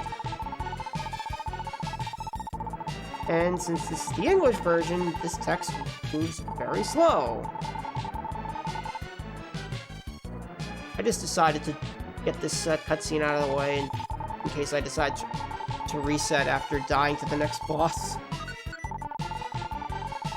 I am gonna have to go back to at least to heal.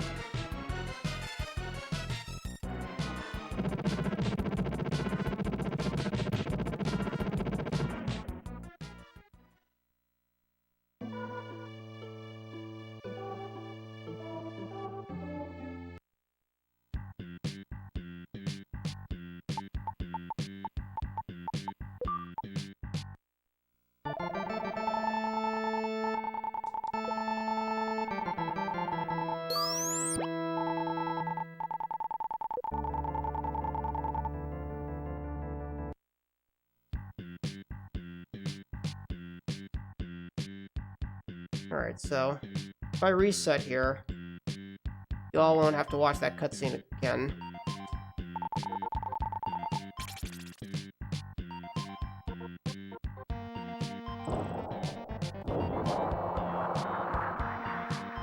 Anyone want to count how many times this bird is gonna dive on me?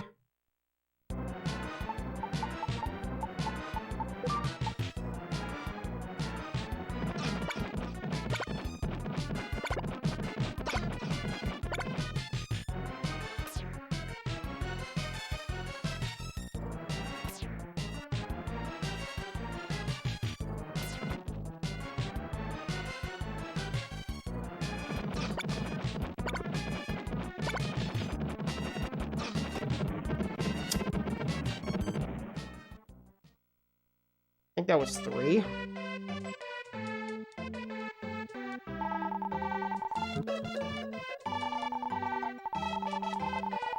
So basically, I just want to poke that bird to death.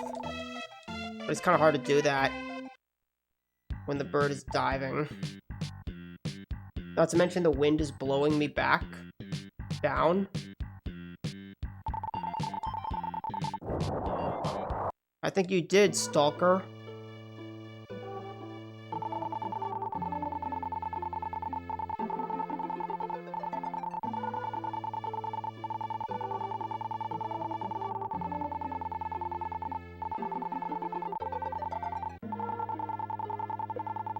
We don't have time for your questions, Lisa. Talk too slowly.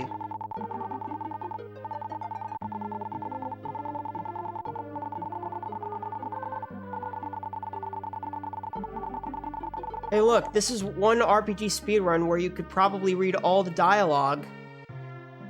Because there's not a lot of it, and it moves so slowly.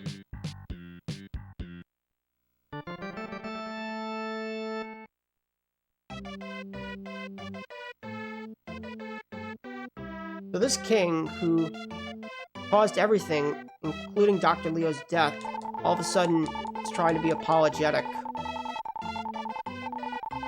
Even though we should kill this guy, because he deserved to die and not Dr. Leo, well, we're just gonna forgive him, because he's gonna give us the last stone needed to get the world of evil.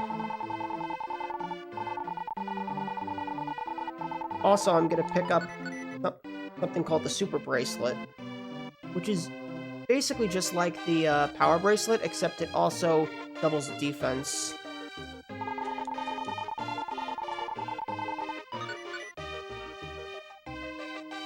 Which is actually going to make the final dungeon pretty easy. Final dungeon's actually much easier than most of the run.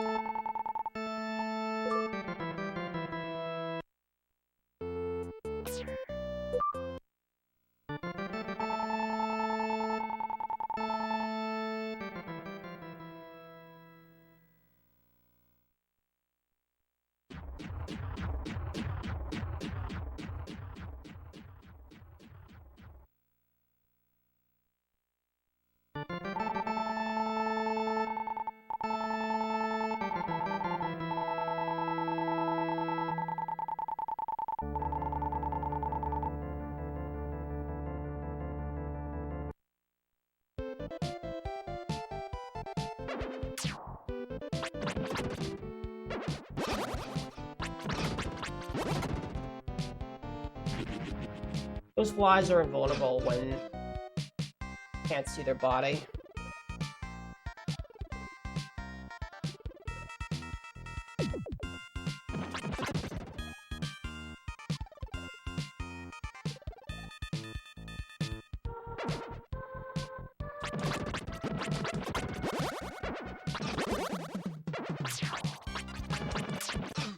Wow. Didn't even get a... No, I did not. Thank you for reminding me.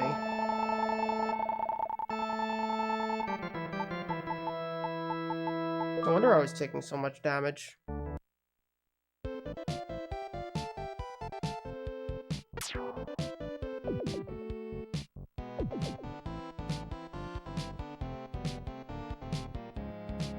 I don't need that many gems here.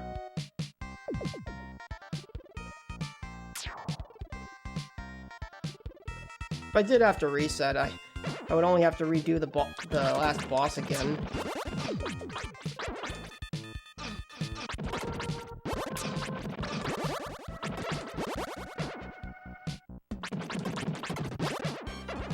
See, I'm already up to 50 gems. These enemies drop so much.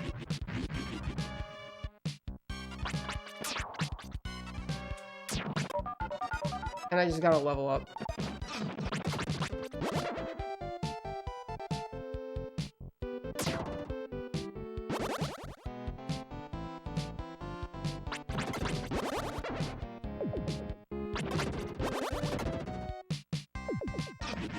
It was an incentive?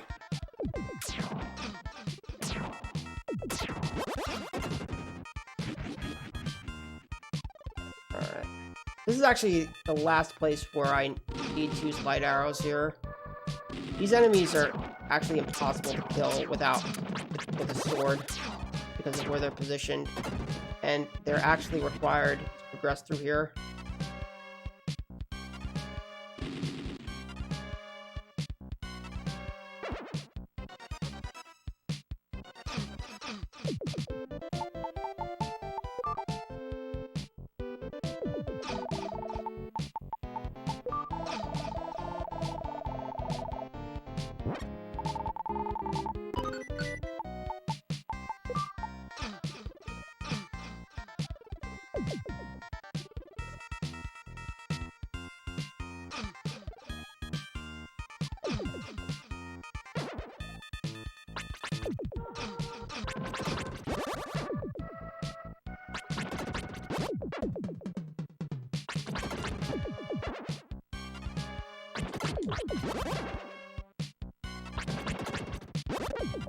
So what I now need to do is I need to get these 3 items that are required in order to summon the final boss.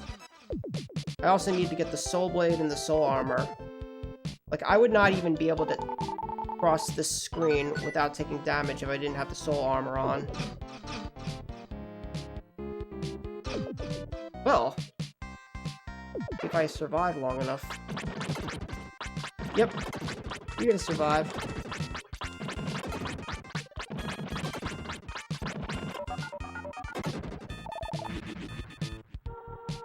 Nice early level up.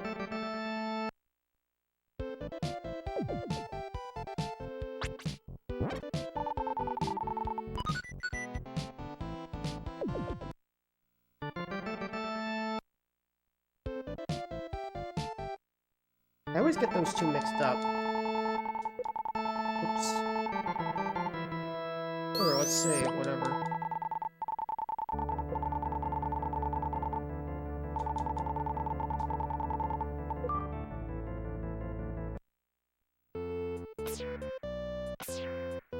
So I have to go back to a few places in order to get the other 2 required items.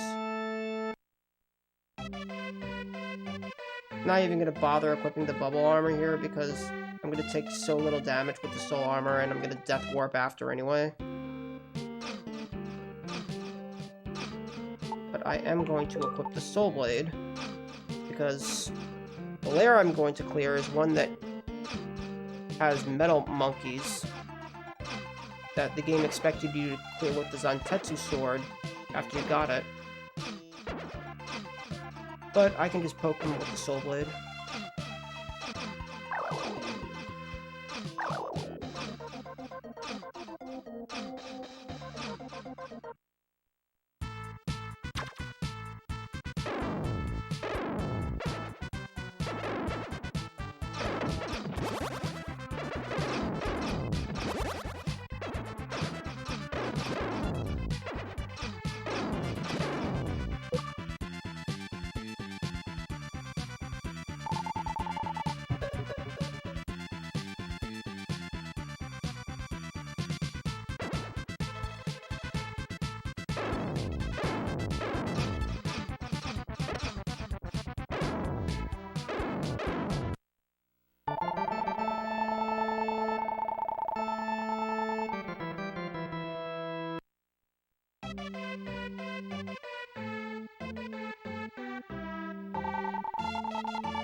Second item is in World 2, where I have to clear a layer of spirit enemies. You may remember those sun-like enemies that I couldn't kill earlier?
Now I have to sneak up on this bird.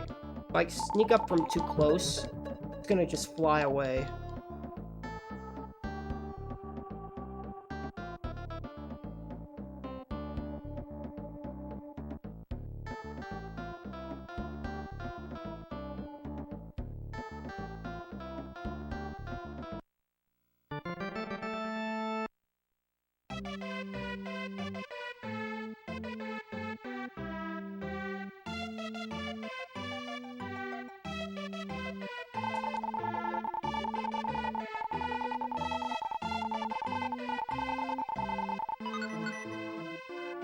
Alright, so now I have to go back to the 4th world and speak to the king who I freed by defeating the 4th boss. That's why I had to clear all those extra layers after defeating the boss.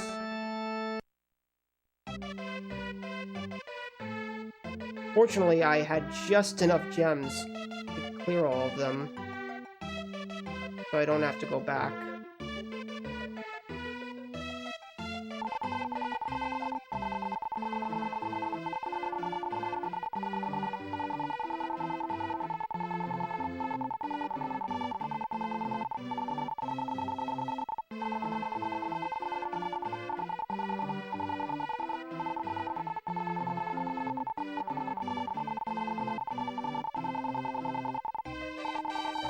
So after this, I actually can't go straight to the final boss, because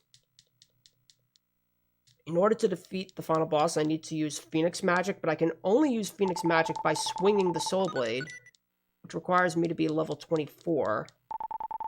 So there is going to be a little bit of a grind I have to do first. Fortunately, in the last room of the World of Evil, there are these enemies that give 4,000 experience, and I can poke them instantly with the Soul Blade. So I'm just gonna kill those enemies until I have enough experience to get level 24. Will allow me to fight the final boss. Also, I'll get a lot of gems, which is nice because I need gems to use Phoenix. But Phoenix, unlike most magic, only costs 1 gem per use, so I should have plenty. Oh, well.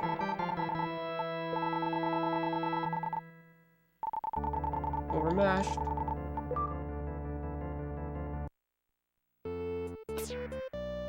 Yeah, the rolling walls.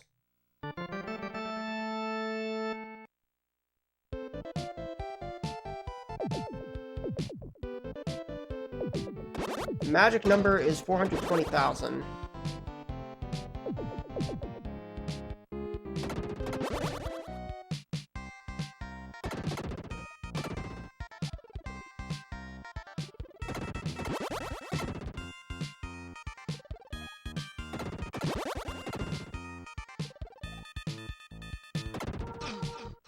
Okay, I missed that.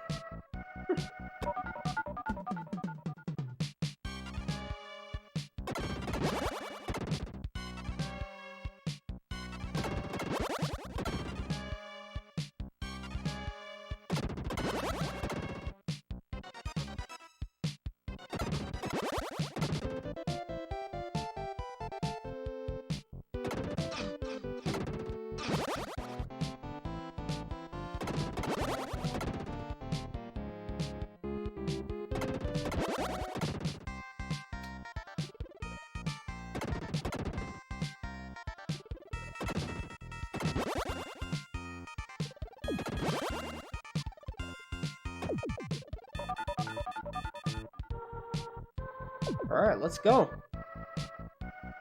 So there are two stages to death toll. The first is very easy. I just swing until he's dead. And then the second, I have to shoot phoenixes at him after he becomes vulnerable. But he only becomes vulnerable after I take out all the flames, which I'm going to poke to death. I'm also going to try to time it so that his lasers come out before the flame he shoots fire in order to avoid lag. Like, I'm just going to wait like a second here.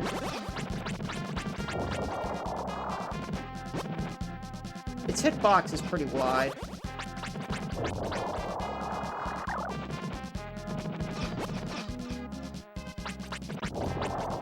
I'm gonna call it it, because I don't know what gender this thing is.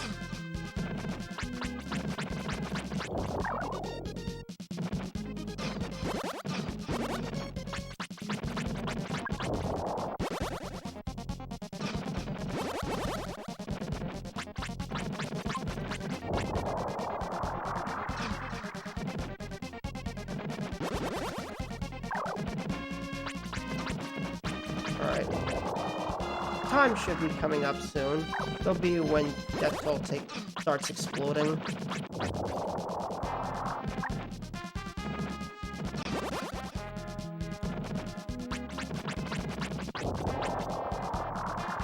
fights harder on the Japanese version because the flames that it spits out are closer together. I don't really have the ability to stand between them.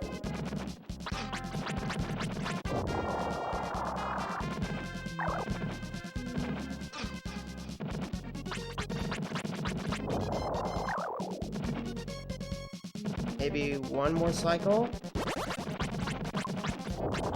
Okay. Maybe two. Time.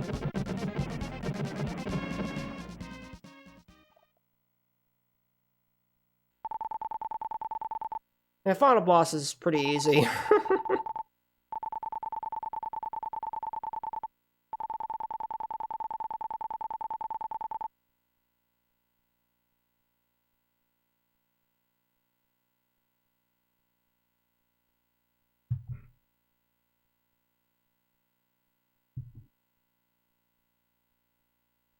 Thank you for the GGs, praise, Serviesh, RDA.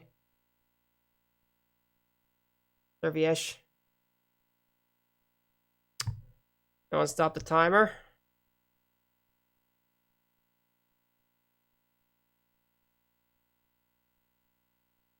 Everyone needs a yen, ego buff, Ginny, Laurent, play. Digitize, Alita. Sorry, I'm so bad at this game.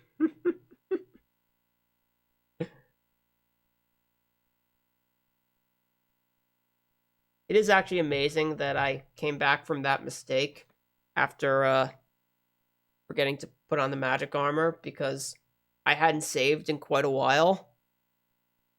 I was worried about what I was going to do. I was underestimated? Oh, wow.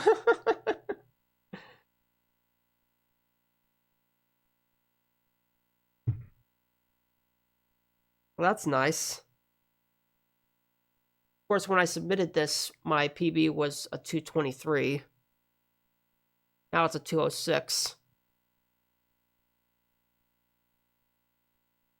Thank you, Country Fried Chocobo. Thank you for all the GGs.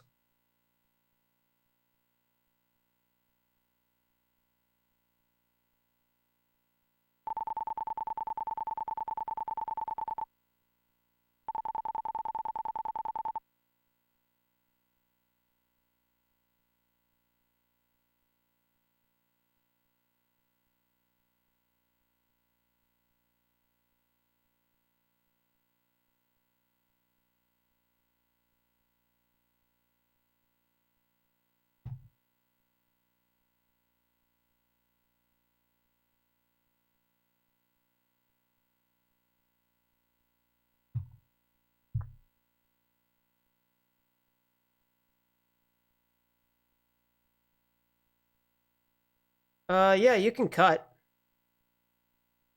Unless you want me to play out some of the ending.